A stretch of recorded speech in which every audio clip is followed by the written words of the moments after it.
How you started playing basketball? Ano po, start ako, siguro mga 10 na tao dito sa Caloocan. Ayun, dito, liga-liga lang, ganun. Parang minsan na-discover ako ng isang referee. Tapos, ayaw niya dito. Tapos, ayun, tuloy-tuloy naman yung nangyari. Hanggang ngayon. Why you choose Adamson your first college school? Siya yung high school ako nun eh. Unang team ko sa galing ako ng Caloocan. Team ko sa Manila. Kumbaga yung nag-tryout ako sa Adamson. Tapos, ayun ako. Paano man ako. At yun. Why you transferred to San Sebastian? Yun na yun yung coaching staff namin sa Adamson. Parang aalis na sila doon. Yung edad ko, hindi napasok dun sa UAAP. Kaya, yun. Binigay kami ng coaches namin. Basta How's experience playing in NCAA Philippines? Iba yung laro ng NC talaga eh. Para sa akin, more on physical kami kasi talaga. Yung laro sa NCN. Yun, yung mga plays, gano'n, dapat nasusunod. Alam na yung coach namin kay Coach Ege. Sobrang higpit niya sa play. Kaya, yun. Though yung experience ko naman, maganda naman eh. Marami naman ako natutunan to. Top 3 toughest opponent players in NCAA. Siguro sa akin si Rayson sa Letran. Hirap bantayan talaga na Rayson din. Sa mga point ko, syempre, mag-point ko naman. Tapos siguro si J-Lo, Rason. Yung mga mahihirap bantayan na kapatid ko din ng high school kami ng ANC. Tapos, siguro nung time na si Ken Salado din siguro kasi nabutan ko siya, talagang hirap din talagang bantayan nung time na yun nung hindi pa sila graduate. Ayun ang shift niya kasi natutunan ko kay Coach King. Madami sa siguro yung guard na huwag mong kahit sinasabi niyo dapat guard kayo kung anong team man yan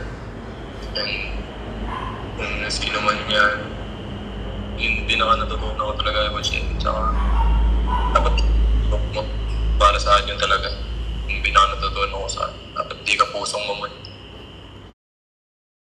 Kumari ko sa luwan. Kaya ko yun, yung bigman yun, mismatch siya sa akin. Huwag niya na ako po-post yan. Pero kaibigan ko kasi siya man nga, siguro, kaya naman siguro. How's teammate with RKI Lagan? RKI Lagan. Siguro nung time ko, kasi medyo kakasimula na ng college career ko. Okay naman si RKI. Tinuturuan niya ako ng mga dapat gawin. Ganun.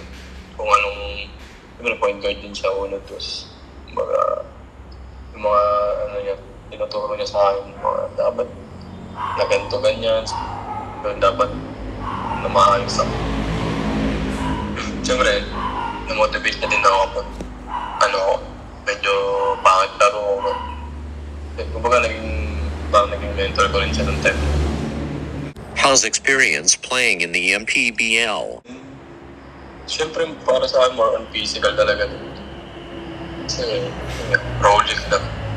Kumbaga, yung mga kalaban mo din, mga XPBA na rin, mga team. Ayun, siyempre, experience din. Mga dati mo napapanood sa PBA, nandun nakakalaban mo. At saka, malaki ding experience talaga pag nasa PBL kasi. Yun nga, yung playing style, yung environment, ibang-iba din talaga kapag nasa collegiate level na. Okay. Why you choose jersey number 14? Birthday ng loved ones. Kasi yun nga, may chapter, yung Pro League. Nagbalik din ako ng number. Ayun. If you became PBA player, who do you want to face there? Siguro si Derek Romeo. And si Mark Baroka. yung mga idol ko talaga. Tsaka si Gio Alalo. Siguro yung mga yun. Last question, top 3 best PG right now in the NBA.